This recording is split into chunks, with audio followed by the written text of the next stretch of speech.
someone who loves words, as you may have guessed. One of the reasons why I like being a preacher, I'm someone who enjoys the English language. I'm someone who enjoys what words can do, you know? I rarely struggle to find the right words. I'm one of those people who I just seem to know how to translate what I'm thinking. I have that ability. I feel quite confident in that. But I like the way that words have so much power. The right words can make someone cry. The right words can make someone laugh. The right words can make someone sit back and go, oh, that's so profound. The right words can make someone go, that's utterly ludicrous. Words have a power. My dad's an English teacher, so I was raised on the idea of words.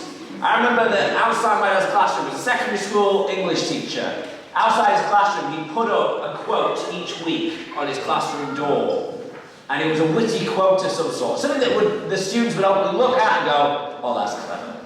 That's pretty good. Get them interested in the idea of the English language. And some of them are still burned into my brain. I remember some of these, and I think they're phenomenal. I want to share with you a few of my favourites. One was by Mark Twain. Never argue with stupid people. They'll drag you down to their level and then beat you with experience. Just amazing. What a man.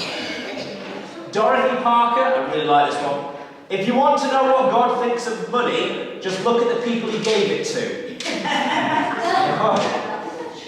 Makes you think differently, doesn't it? A modern one, Billy Connolly. Before you judge a man, walk a mile in his shoes. After that, who cares? He's a mile away and you've got his shoes. Brilliant. Absolutely brilliant. It's a perfect example of these like verbal fireworks, you know? These things that people say, oh, that's so wise. Oh, that's so witty, so profound. These little things make someone clever. I'd like to hope, I think we all like to hope to some degree that we've got away with words. When we speak out our words, people go, oh, that's very profound. That's really good. Oh, I'll take that on. I'll take that with me. I think we all like to believe we have that. As a son of an English teacher, I like to hope that I've gained some of that through my dad. But I'm what they call a verbal processor. I don't know if anyone else is this. A verbal processor is someone who figures out what they think by verbalizing it, by speaking it out. The issue with that is often I'll start saying something and realize I disagree with myself with what I'm saying. I can argue with myself. You know, I speak to myself very often. It's the only way I can ensure a decent conversation. But it's one of those things where I can start saying things before I've thought about it. And then I can go, I don't actually think I agree with that. I don't know if anyone's ever done this. Have you ever spoken something out and then gone, no, I don't actually believe that. Happens to me quite regularly. Which... You and President Trump. Me and President Trump. I'm at least willing to acknowledge where I made a mistake. A while back, I had this moment where, this was more ego than anything else, but I'd spoken something into reality that I couldn't back up. And I used to work at a church as a pioneer worker. So a job of a pioneer worker was to go out to places that weren't as open to the church being there, and my job was to try and make links there with the church. And there was a primary school there, and they had this amazing forest school guy, a very blunt kind of person. The day I was introduced to him, he said, oh, you're one of them Crizzos, aren't you? I said, yeah, I think I am. And he said, oh, pray for me, Father. Oh, good to meet you, sir. I thought, you're a strange person, aren't you? But he was lovely, we became good friends. And he was really into running. And I felt, you know, as much as he could brag about running, at the time I was going to the gym quite often. This was just about the time I got married. And I was hyper aware that wedding photos stay with you forever. So I was very keen. So I started going to the gym. I started thinking, I'm going to look good. If this is the only time in my life I look good, it's going to be for the wedding photos. And so he was telling me about his running. And I was so full of myself. I said, running's easy. Anyone can run. You know, what I do, that's something. And he said, you should come with me. He said, we'll go for a mile-long run. I thought, a mile? That's the warm-up to my warm-up. I can do a mile, that's easy. He said, well, what about 5? I said, what about 10? Oh man, it's easy. Running, I run past salad bars all the time. Easy stuff. And he said, well, fair enough. So I went round to his house, and as I turned up, he's looking like Mo Farah in training. You know, he's got the headband, he's drinking his water, he's doing some stretches I've never even seen someone do. You know, he was in positions I don't think I can get into. And he was the real, he had some proper shoes. I was there in what were swimming shorts, basically. A short sleeve shirt and Converse trainers. Converses are as good for your feet as pancakes tied with string. They don't actually offer your feet any support. But I was too invested, I was too keen to back up my words that I could outdo him. He was a little bit older than me, and I thought, you know, I can do this. And he looked at my outfit, he said, Are you sure you're ready for this? I said, yeah, I've been putting one foot in front of the other for a good many years now. I think I can run. I've got this. And we started running, and as most people do when they start running, and they haven't done for a while, I started off sprinting. As fast as I could. I leapt him in the dirt. And I'm looking over my shoulder, yelling abuse at him, like, oh, keep up, old man. I was away, I was in my element.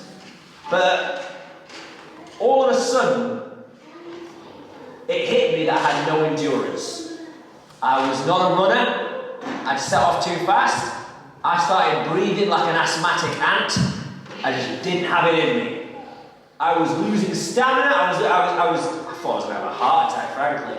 And we get to this moment, and I think, oh, I can't do it. So I almost like bent double over, thinking, oh, I can't do it. And he's already trying to keep us going. As I said, look, it takes a big man to admit when he's done enough. It takes a wise, big person to be able to know where the limit is. And I said, to me, that is right now. I've hit my limit. We hadn't actually got out of his street, but that didn't matter. I knew where my limit was on that day. And I knew we'd done enough, you know? And I tell you this because sometimes we say things with such confidence. I truly believed I could run a long way because I went to the gym as well. I truly believed that, 10 miles, whatever it is, easy. Just putting one foot in front of the other. We all do that. But sometimes we speak things out and we don't actually reflect, well, what does that really mean? What does that look like? And it's like the man in Luke 9 in our gospel reading. He says to Jesus, I will follow you wherever you go. Follow you wherever you go. It sounds heroic, doesn't it? That's the kind of thing we want to hear people say. I will follow you, Jesus, wherever you go. You almost want it on a Christian t-shirt or a fridge magnet.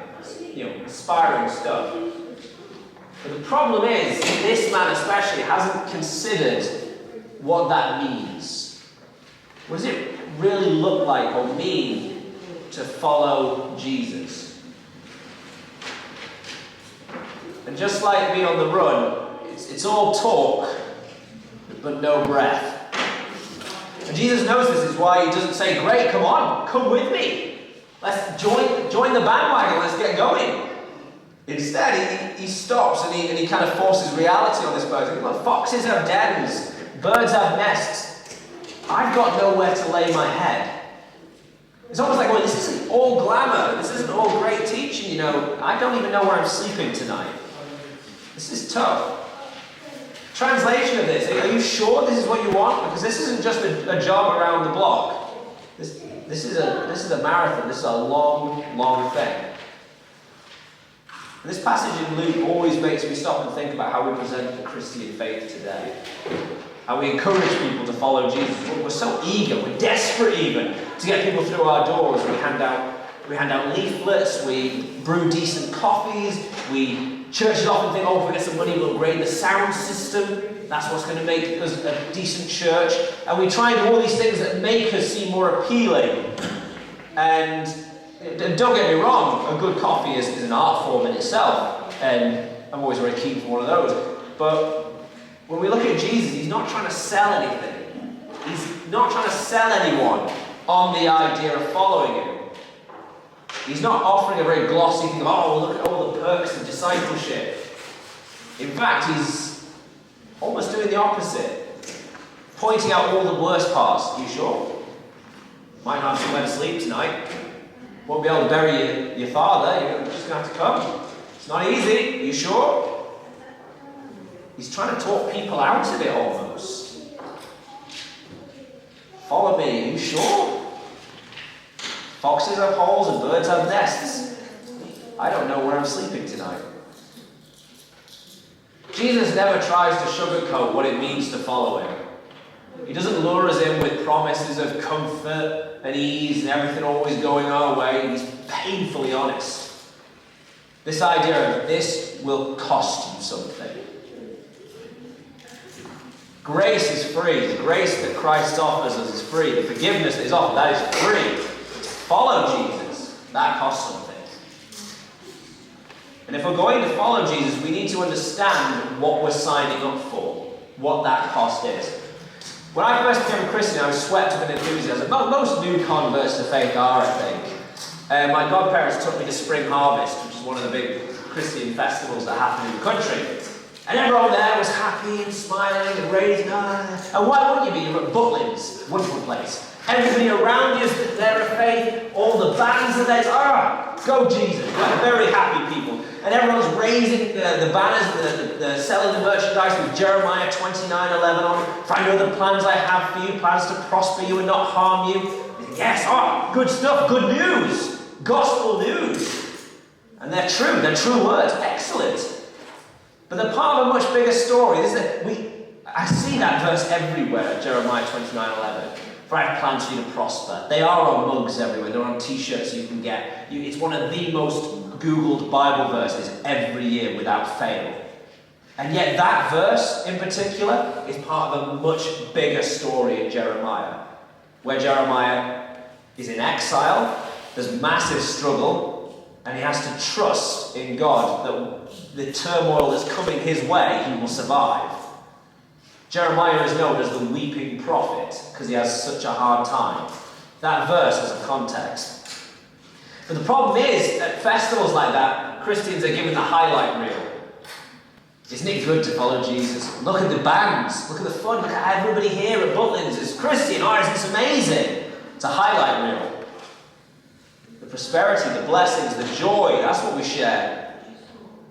But when life gets hard, and it will, we're caught off guard. I had an amazing story actually, recently, might have even been at Spring Harvest, ironically.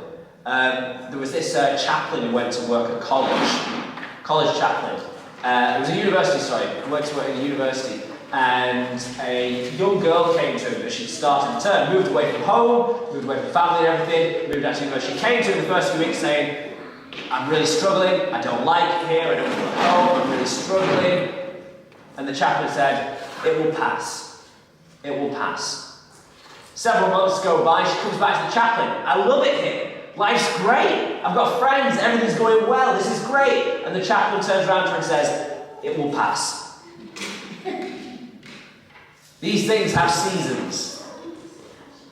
I know so many believers who start strong from that highlight reel of faith.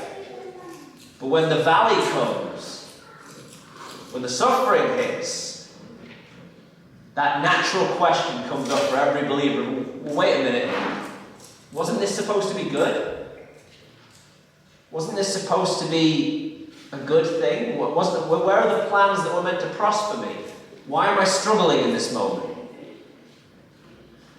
The truth is, being a Christian is good. It's purposeful. It's right. That doesn't make it easy. It doesn't mean you won't walk through seasons of wilderness. It doesn't mean you won't have questions. It doesn't mean you won't have doubts. It doesn't mean you won't have days where you feel God is silent. It doesn't mean you won't have to forgive people who never seek to apologize. It doesn't mean you won't face heartbreak, loneliness, or fear. Jesus doesn't hide any of this from us. He says in the Gospel of John, chapter 16, verse 33, in this world you will have trouble, but take heart, I have overcome the world. You'll still go through these things, but don't worry, those things have not beaten me, so they won't beat you. So when we say something like, I follow Jesus, if someone says to us, well, why do you go to church? Why do you do this? And we say, I follow Jesus. Maybe we're like that man from our gospel reading. I follow Jesus. It's a phrase we throw around with ease. But it's worth pausing. Do we mean it? Have we counted the cost? It's almost like Jesus might say to us, just as he did to the man in Luke 9, really? Are you sure? Because this road leads to a cross before it leads to a crown. And that's the reality of the ministry of Jesus. Following Jesus meant going through the cross before it meant going to resurrection. It means going to the depths of despair before getting to that place of resurrection.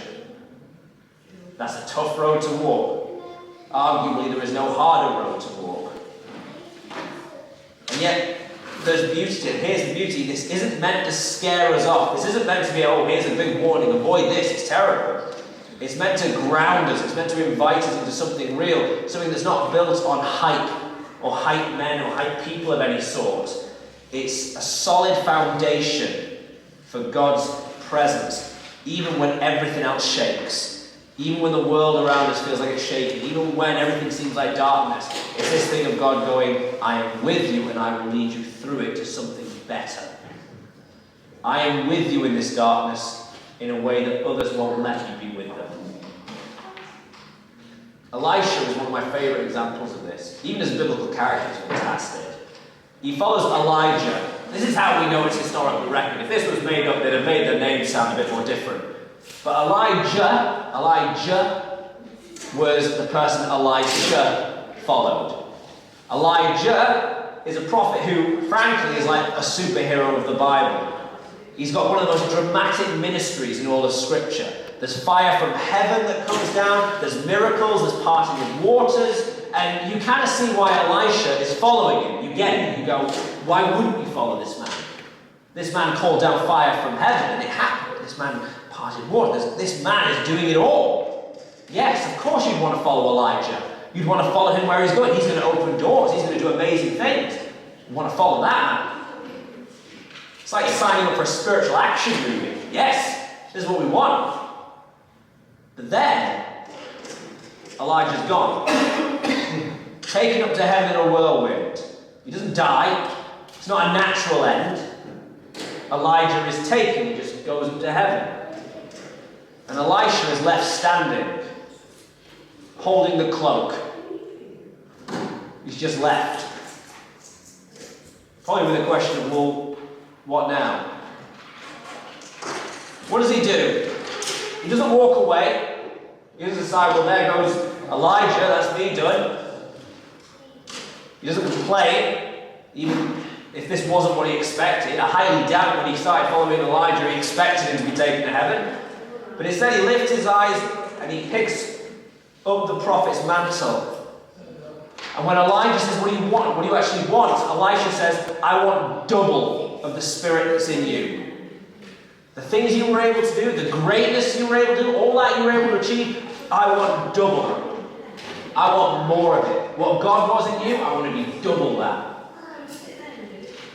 He doesn't retreat, he presses in. He steps into the unknown with boldness, because he knows that even when Elijah is gone, God is not. When Elijah goes to be taken to heaven, he takes his cloak off and he whips the water and it parts, and Elisha walks through it with Elijah. Once Elijah is taken up to heaven, Elisha, there with the coat, the cloak, he begins to leave that space, and just as Elijah did, he hits that water and it parts for him as well. As if to suggest that power is still here, just because Elijah's not. So whether you're here today feeling like you're thriving, or barely holding on, whether you feel you're in that place of wilderness, or stuck in a valley of darkness, or wondering where the next step will come from, you need to remember that God never promised that this would be an easy path. God never promised that this would be an easy thing. He did promise his presence throughout it, though. He did promise that he will lead you through these times into something greater. Maybe today we feel very much like Elisha. We just need to pick up what's in front of us. We need to take on a deep breath and say, God, I want more of you. Not more ease, not more comfort, Just more of God. Because when we keep moving forward, even when the way is hard, we'll find that the one who had no place to rest his head is the same one who gives you rest for your soul. Don't let hardship convince you that you're doing something wrong. Don't let a setback convince you that you're not heading in the right direction. Sometimes that's the very evidence that we're going in the right direction. Sometimes that's the evidence that we're doing what we were faithfully called to do. Keep going. Keep pushing on.